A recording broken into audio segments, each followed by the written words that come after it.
we continue our analysis of the US-Iran war. And in this war, there are three major questions that will determine the outcome of this war, as well as the world afterwards. Okay, and these three questions are, number one, will the US launch a ground invasion? So right now, the United States and Israel are primarily focused on an air war, striking Iran from a distance. In the past, we would call this siege warfare. And as long as it remains an air war, the United States can choose to de-escalate and withdraw from the Middle East. They would lose this war, but the loss would not be catastrophic. Whereas if they choose to launch a ground invasion, it would escalate very quickly, and they would be trapped in Iran for the next 5 to 10 years. It would be a catastrophe whether or not they win or lose. Because in order to fight a ground war, the United States would have to institute a national draft where a young man as young as 18 would be forced to join the army and be sent to fight in Iran. Okay? So that's the first big question for us. Will the United States send in ground troops? And remember, there's the idea of mission creep, where maybe in the beginning you're like, I'll send in 1,000 troops to do a small mission. But then it doesn't go well, so you send in 2,000, okay? It slowly creeps up. It's what we call mission creep. And that's how the United States embroiled itself in Vietnam. All right, so that's the first big question. Second big question is, will nukes be used? There's a lot of concern online that Israel is preparing a nuclear strike on Iran because the Israelis don't like how the war is going, and they want to reclaim the initiative. Nukes are a taboo in geopolitics. The Americans used them at the end of World War II, and no one's used them ever since. If Israel were to use tactical nuclear weapons, they would break this universal taboo, and we might find ourselves in a nuclear apocalypse, okay? So that's a great concern that everyone has right now. And the third question is the Al-Aqsa Mosque. This is the third holiest site in the Islamic world. There's Mecca, there's Medina, and there's the Al-Aqsa Mosque. The Muslims believe that it is from the Al-Aqsa Mosque in Jerusalem where Muhammad ascended to heaven. And the Jews believe that the Al-Aqsa Mosque sits on the site of their temple, which is the house of God. So religious Jews, extremists, want to destroy the Al-Aqsa Mosque to rebuild the third temple. And if the religious Jews, the extremists, destroy the Al-Aqsa Mosque, then the 2 billion Muslims in this world would be religiously obligated to go to war against Israel. Okay? So these are the three big questions that will determine how this war will determine the future of the world. Okay, so in this class, I teach you game theory to make predictions about the future. So right now, I'm gonna make 3 predictions, and then I will show you my analysis as to how I make these predictions, okay? Now, what's important to understand is that these are only my guesses based on my analysis. And whether or not they turn out to be correct will determine the validity of my analysis. I don't have inside information. I don't know more than you do, okay? I'm just working out of public knowledge and doing game theory analysis. So according to game theory, this is yes. The United States will send in ground troops. According to game theory, this is no. And number 3 is yes. Okay? So what I'm going to do is spend the next 2 classes explaining to you my game theory analysis as to how I come to these conclusions. And we can watch how world events unfold. Now I want you to understand something, which is that for my theory to be valid, for my analysis to be valid, I have to be correct on all three. Okay? If I miss one, then all my theory is wrong. I know there's a lot of concern from around the world that nukes will be used. And I'm 100% confident that nukes will not be used at this time in this war. And if I'm wrong, I apologize to the world, okay? But at the same time, we'll all be dead anyway, so it doesn't really matter, all right? Okay, all right, so let me explain my analysis, okay? So remember, today, what I'm gonna do is do number 1 and number 2, explain to you why Israel will not use nuclear weapons and why there will be a ground invasion. And then next class, I'll explain number 3 to you, okay? That's a plan for this week. All right, so to understand what's going on, I need to teach some basic geopolitical theory, okay? So in military affairs, in geopolitics, there's a concept called escalation ladder. Escalation ladder. Okay?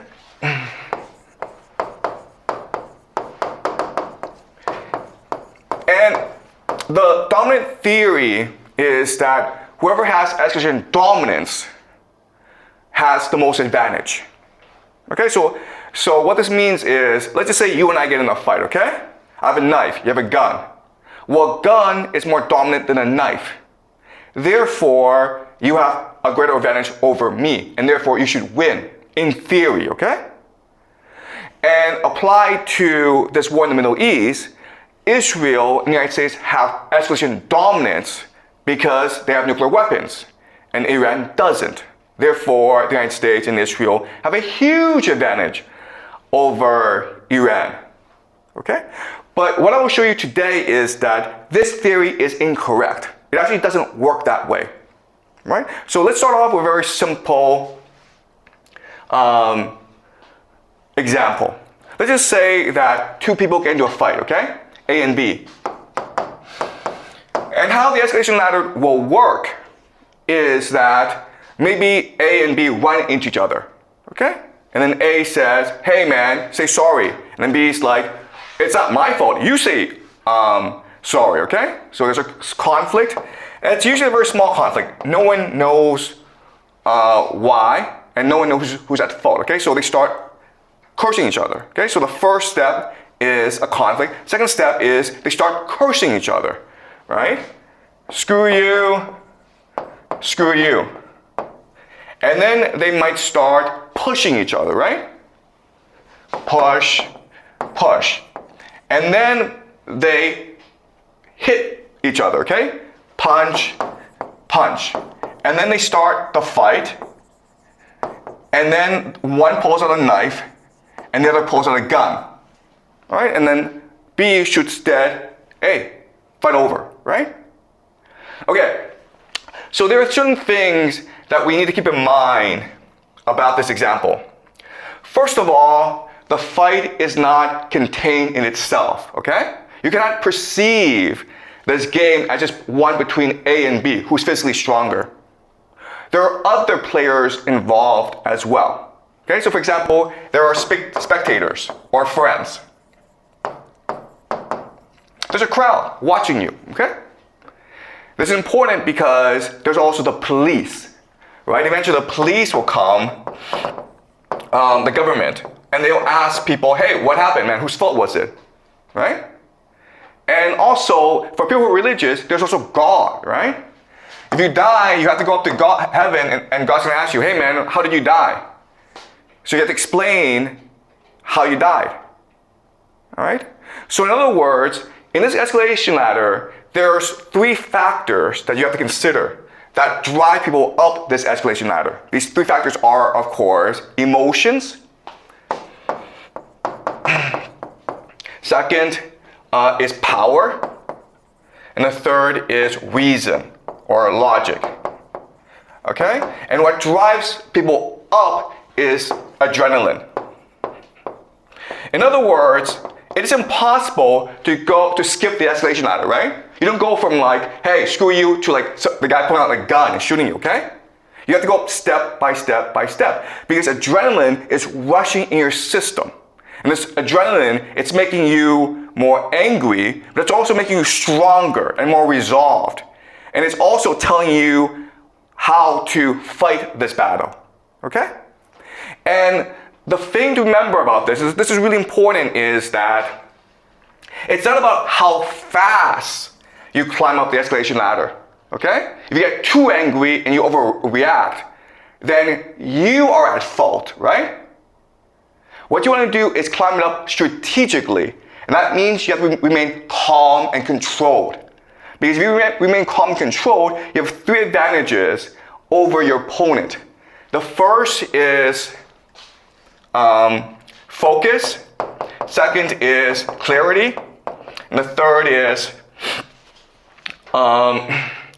focus, you're clear, and resolve, okay? Sorry, resolve.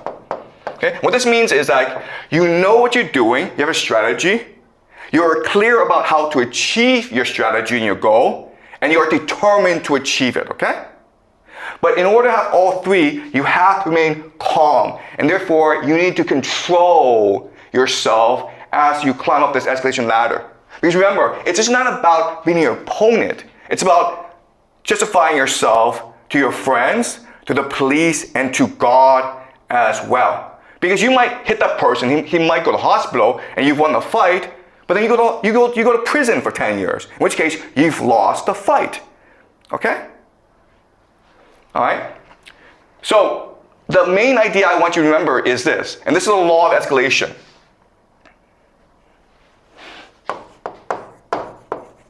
Okay, this is a very important idea in my game theory model. Control is more important than dominance. Okay?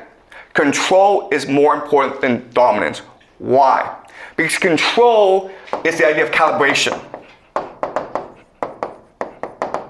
Calibration means that you time or you structure or you strategize your response in a way that helps you achieve your strategic objective.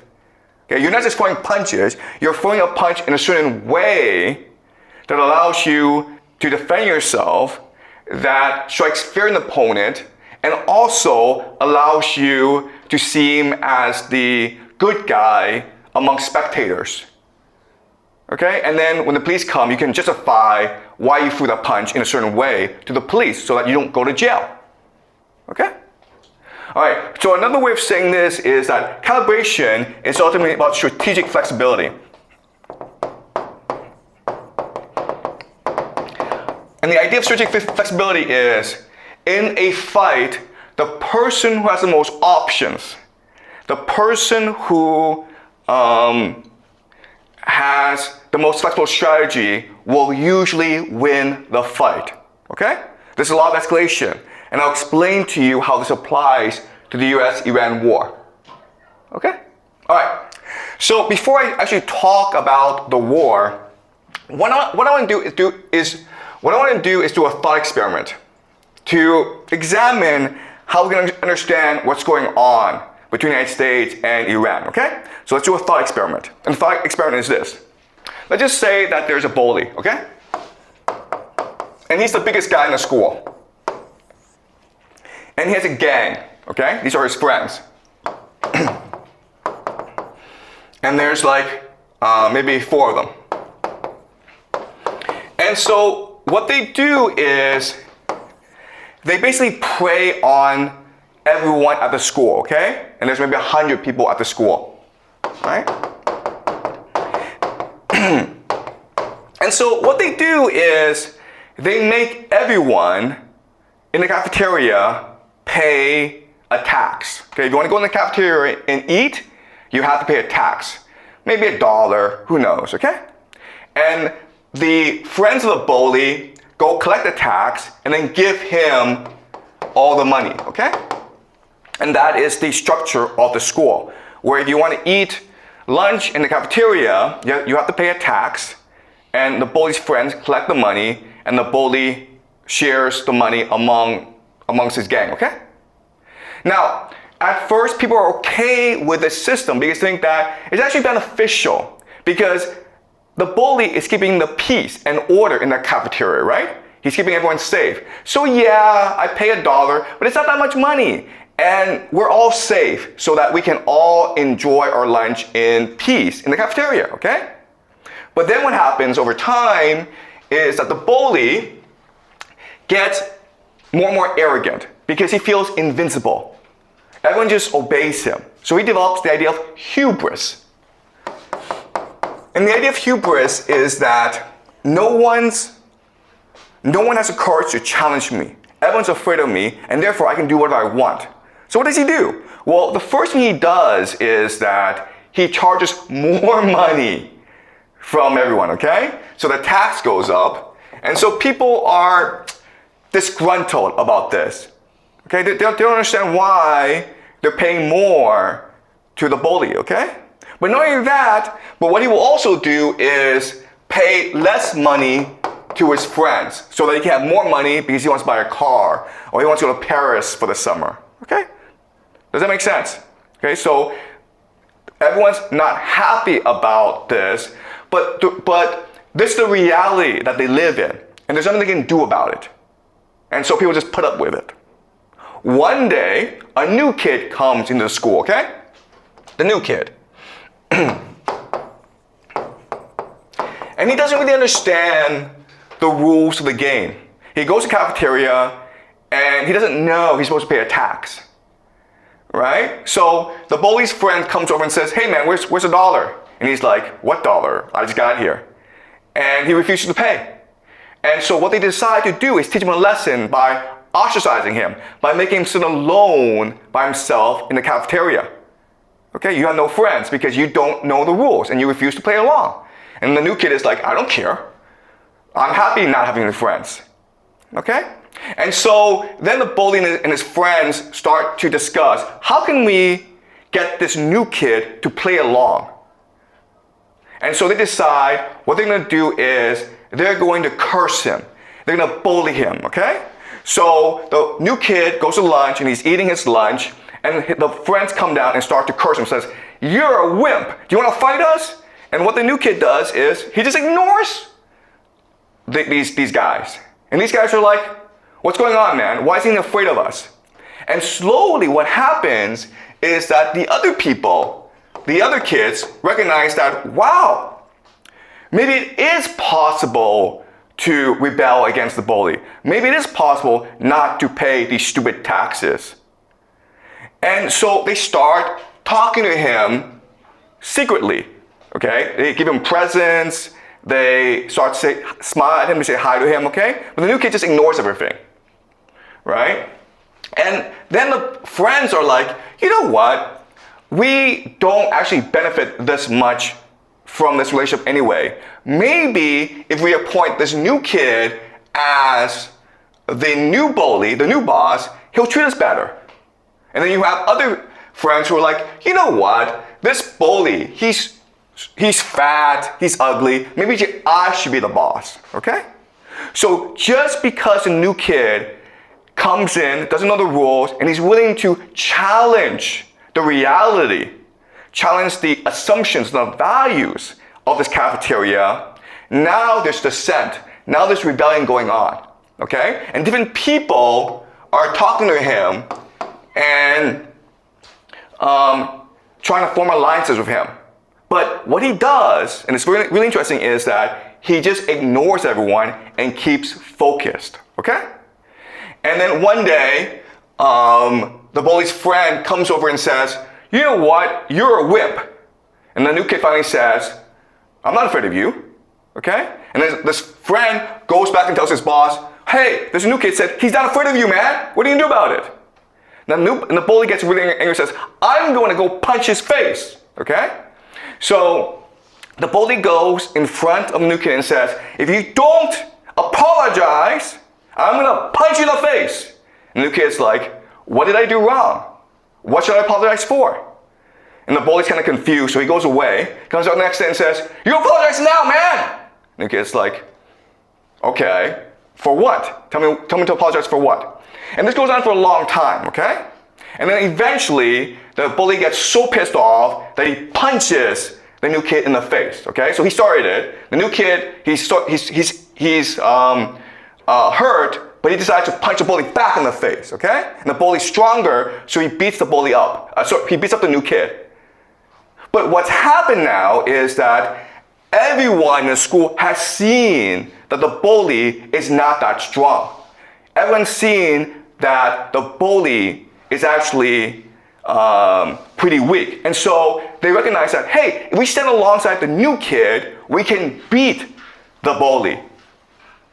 All right? And eventually what happens is the bully is defeated. Does that make sense to you guys? All right, so certain things to understand is that, yes, the bully has escalation dominance because he's stronger and he's the biggest kid in the school. He can beat up everyone. But what wins the fight is control. What wins the fight is calibration, strategic flexibility. The fact that the new kid has many different options and he's picking the option that is most strategically advantageous to him. Okay? Now, and what you will notice from this example is the bully doesn't have that many options, actually, because he needs to maintain the idea of face or credibility, right?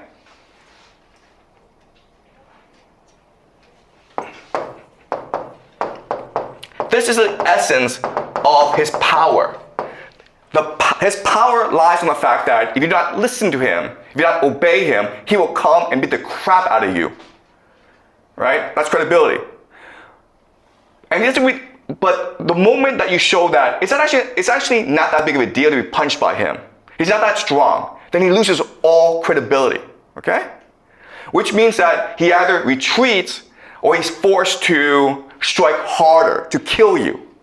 Okay? To maintain his credibility. So another way of saying this is that by calibrating your movements strategically, you can manipulate the bully into self-destruction. Does that make sense to you guys? All right? Any questions? Okay, so that's a theory. All right? So now what we're going to do is we're going to apply this theory, the law of escalation, to what's happening in the Middle East. Okay? We're going to do that by looking at the escalation ladders of both Iran and the United States.